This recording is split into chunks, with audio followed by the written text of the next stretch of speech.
Tell me your immediate reaction to what Trump said with regard to these attacks.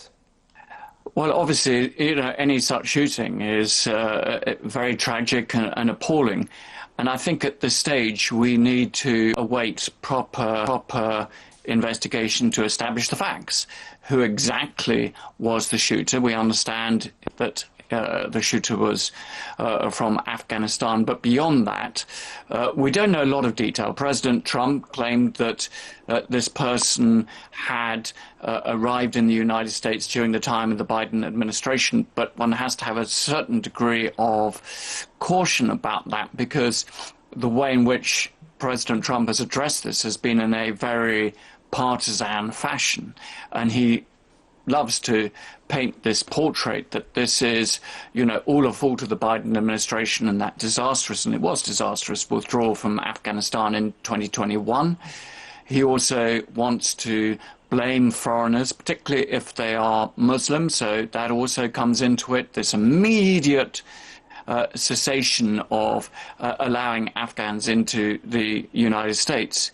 And of course, he just really wants to blame everybody else other than himself. We also don't know to what extent this is related to issues within Afghanistan, or is this actually a reaction to the deployment of the National Guard within Washington? Very controversial in the United States, particularly amongst immigrant communities.